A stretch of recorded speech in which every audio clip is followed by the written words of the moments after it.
Shalom, I want to give all the praise, all the glory, all the honor unto Yahawah, Ba'ashem, Yahushai, Ba'ashem, Rakah, Kudash. Double honors goes out to the elder apostles of Great Millstone for teaching me the truth. Also, I want to acknowledge all the Akyam who are pushing the truth with sincerity throughout the four corners of the earth. And Shalom to the elect. All right. I'm in Wisdom of Solomon, chapter 10, and starting at the top. It's talking about wisdom, right? We're in the book of Wisdom of Solomon. So it's chapter 10, verse 1. It says, "She preserved the first form father of the world that was created alone and brought him out of his fall." Let me see, it's like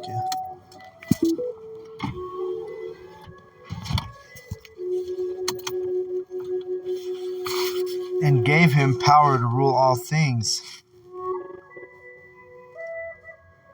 But when the unrighteous went away from her in his anger, he perished also in the fury wherewith he murdered his brother. All right, so this is giving an account. When you go through this chapter, it doesn't give you names, but it gives you, examples of wisdom in the scriptures, right? And let's see, verse 4. For whose cause the earth being drowned with the flood, right? So talking about Noah's time. And in verse 3 it says, "But when the unrighteous went away from her in his anger, he perished also in the fury wherewith he murdered his brother." Talking about Cain, right? Who would later become Esau through the reincarnation, the regeneration, if you're ever able to receive that. But let me read that. "But when the unrighteous went away from her in his anger, he perished also in a fury wherewith he murdered his brother." So Cain was that first example of, going away from wisdom. And that's that spirit of Esau Edom that, wisdom doesn't dwell with the wicked, right? Only with us, the Israelites. But, so that's talking about Cain. Then it goes into Noah, how it says, whose caused the earth being drowned with the flood, wisdom again preserved it and directed the course of the righteous in a piece of wood of small value. Right, so people didn't believe that it was going to rain because it had never rained up until the time of Noah. So people didn't believe Noah. In the same fashion, they don't believe today's prophets. We've never had nuclear war, but we're telling you that nuclear war is coming, right? And, people don't believe because they've never experienced a nuclear war. But then, same thing with Noah generation. They weren't expecting to rain, just like these people aren't expecting the missiles because it had never rained before. So the first time it rains water, then it's going to rain fire in these destructions, right? So anyway, let me keep reading. And it says, "Wisdom preserved it and directed the course of righteousness in a piece of wood of small value," talking about the boat, talking about the ark, right? And it was a small deal to most people in that generation because people didn't believe Noah. They didn't believe it was going to flood or it was going to rain until it flooded. And that was the only thing that preserved it. And what was it? Through wisdom. Because why? Noah feared Yahawah. That's why he was motivated to build that ark by fear. Because he believed, he had the faith. The same fashion today, Where we at? Verse 5. Moreover, the nations in their wicked conspiracy being confounded, she found out the righteous, and preserved him blameless unto the Most High, and kept him strong against his tender compassion toward his son.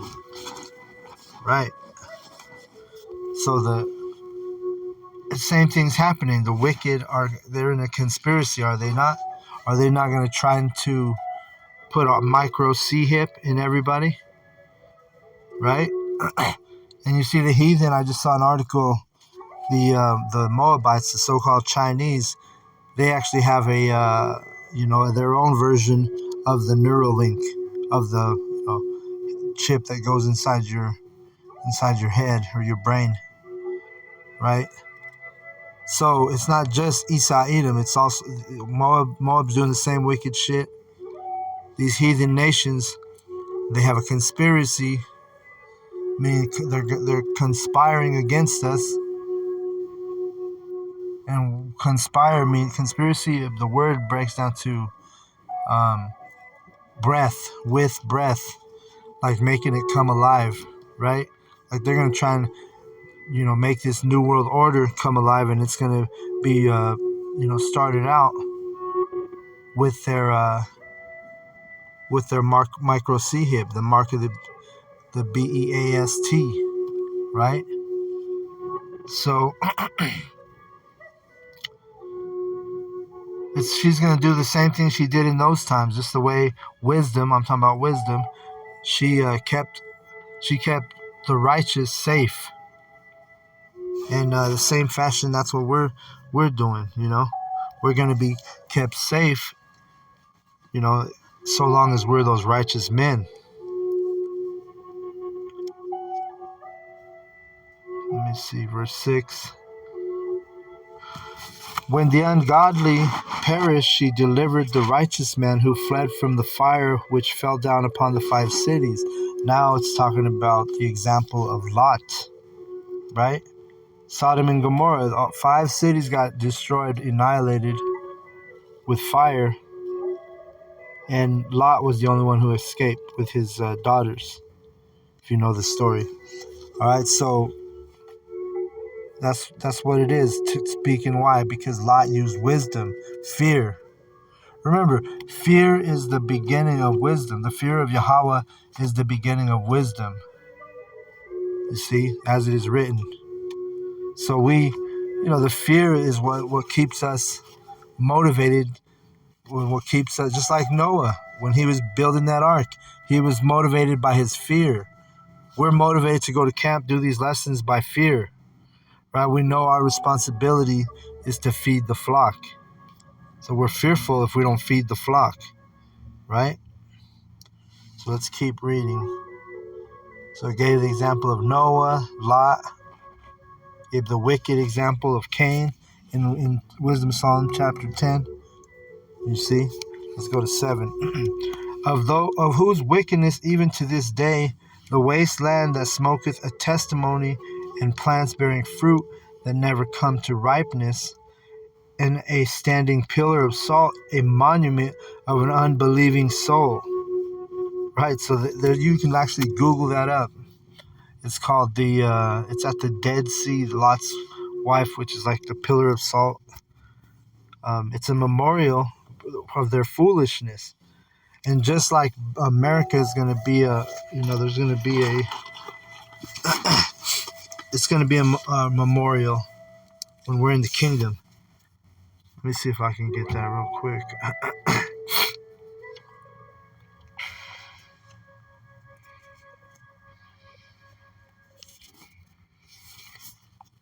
Let me see. It's like, yeah.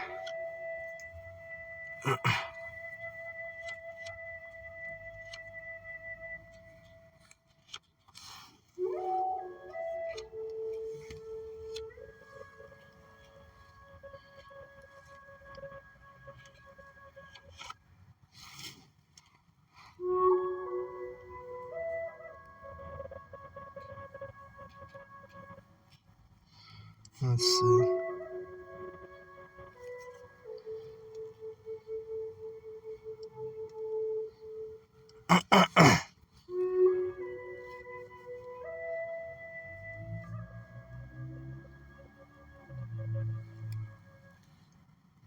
No, Salakia. So that I couldn't find the verse I was looking for.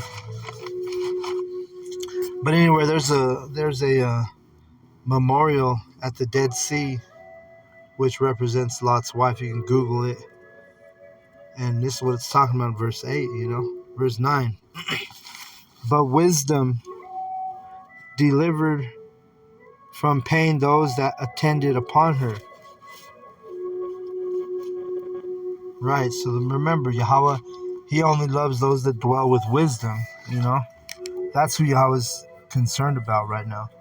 He's not concerned about, just like in these examples we're reading, He wasn't concerned about the other people in Noah's time. He wasn't worried about the people in the 5 cities where Lot escaped from, Sodom and Gomorrah, and the other 3 cities.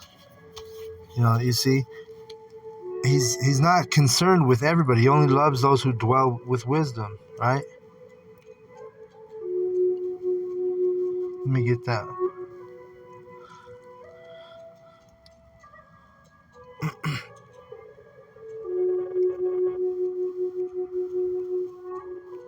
I think I'm saying the verse wrong too. So let me see if I can get this verse.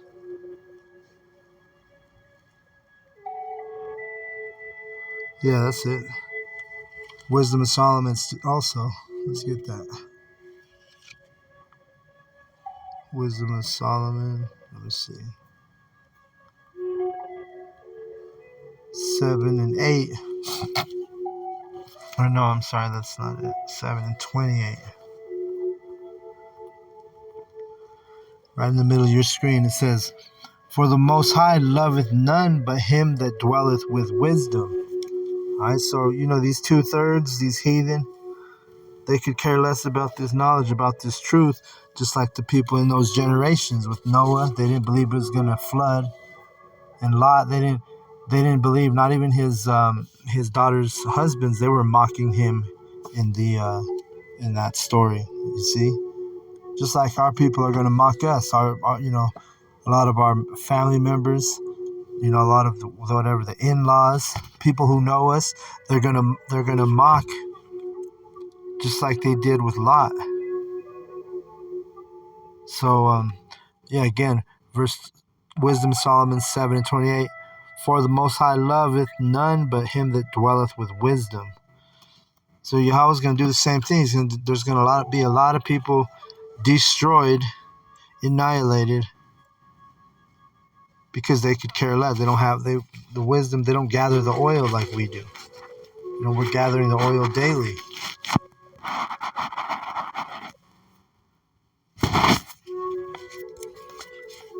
Gathering that oil means you're gathering that wisdom. Wisdom of Solomon 10 and where am I at? Let's see.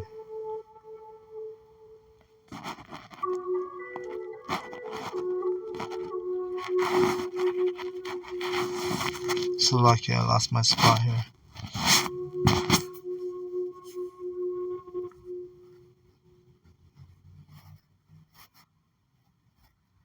Watch, okay, verse 8.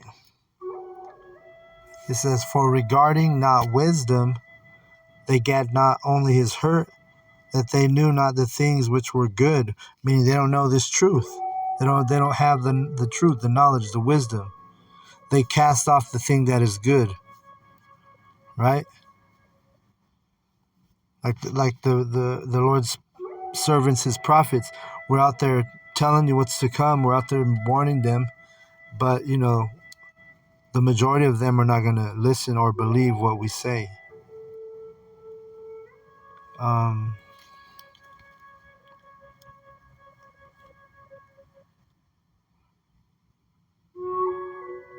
Let's read 8 again. Salakia. "For regarding not wisdom, they gat not only his hurt, that they knew not the things which were good, but also left behind them to the world a memorial of their foolishness.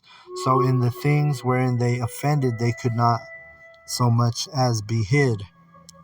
Right, so that's the same thing that's going to happen to these people. They're not going to be hid. They're going to be, part of that. Yahweh's going to sacrifice the majority of the people. Verse 9. But wisdom delivered from pain those that attended upon her. Right, so who's the one who's attending upon wisdom is the Lord's prophets.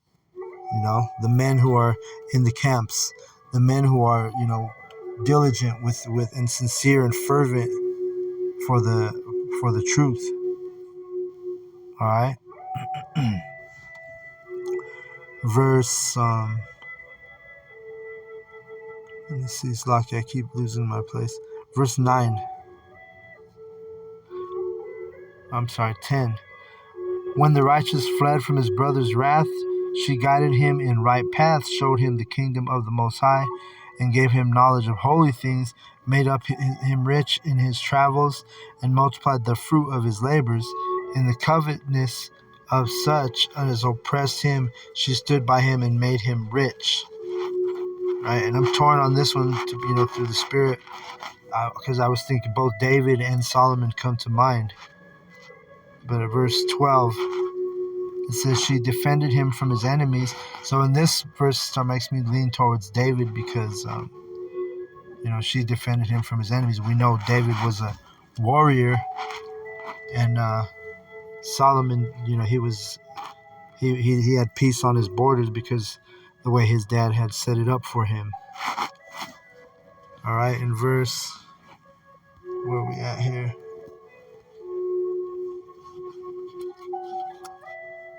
Let's see.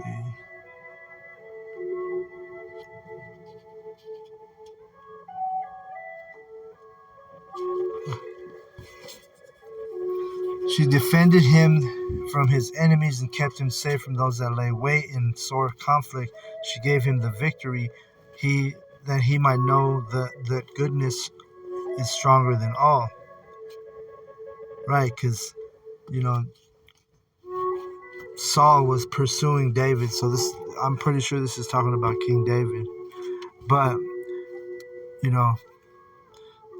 let's keep reading 13. When the righteous was sold, she forsook him not, but delivered him from sin. She went down with him into the pit, and left him not in bonds, till she brought him the scepter of the kingdom and power against those who oppressed him. As for them that had accused him, she showed them to be liars and gave him perpetual glory. And now this could even be talking about Yahawah Salakia. But it's David or Yahawah now in 14. She delivered, and if somebody knows, they can put it in the comments. She delivered the righteous people and blameless seed from the nation that oppressed him. Right. Talking about ancient Egypt, right? We were delivered out of ancient Egypt.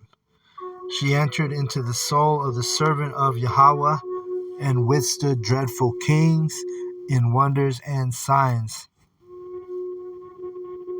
Right, and that's just perpetual. The servants of Yahawah, we're always dealing with like dreadful kings. Like right now in this day and age, the dreadful king will be Joe Biden, now pursuing to probably going to be Trump. You see?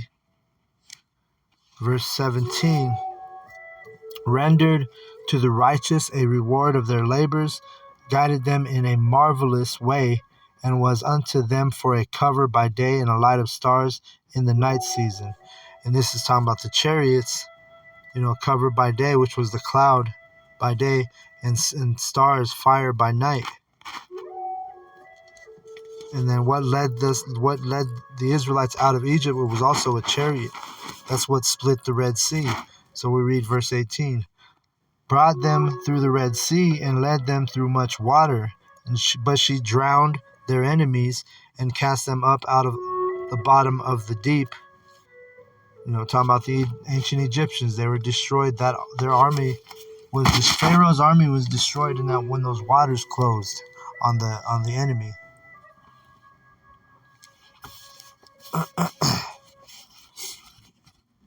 Let's see, verse 19. But she drowned their enemies and cast them out of the bottom of the deep. Therefore the righteous spoiled the ungodly and praised thy holy name. O Yahawah, and magnified with one accord thine hand that fought for them. You see, so this is how we, again, like the unity camps they bring up, you can't get with a unity camp unless it's on the same accord as you. All right? This is what this scripture made me think of. But the only true unity camp are are the ones who are preaching 100% doctrine, and that would be starting out with the elders of GMS on down. All right? Therefore the righteous spoiled the ungodly, and the praise thy holy name, O Yahawah, and magnified with one accord thine hand that fought for them. Right? And that's what we're doing right now. We're magnifying Yahawah B'Shem Yahushai because, through the Spirit, Lord's will, they're going to fight for us, the righteous, the ones who are, the ones who are on point with his doctrine and who are pushing this vibration throughout the world, giving the people warning, giving our people warning, I should say. Verse 21, for wisdom opened the mouth of the dumb and made the tongues of them that cannot speak eloquent. Right. So that's what they say about us. They say, oh, these guys ain't nothing special. How do they have the truth? But it's given to the ones that are, right what we just read, and made the tongues of them that cannot speak eloquent. Right? Because you had a lot of brothers in this truth. We weren't like public speakers. You know what I'm saying? And now, technically what we're doing, we're out speaking in the public. It'd be like, like if, you had to get up and do a presentation in front of a large amount of people or a big group. That's what we're doing now. That's what he's done to just normal men who, you know what I'm saying? Yahawah put the spirit on us to, go out there and push this doctrine, with power and authority. And also, let me read this last verse one more time. It says, for wisdom opened the mouth of the dumb and made the tongues of them that cannot speak eloquent.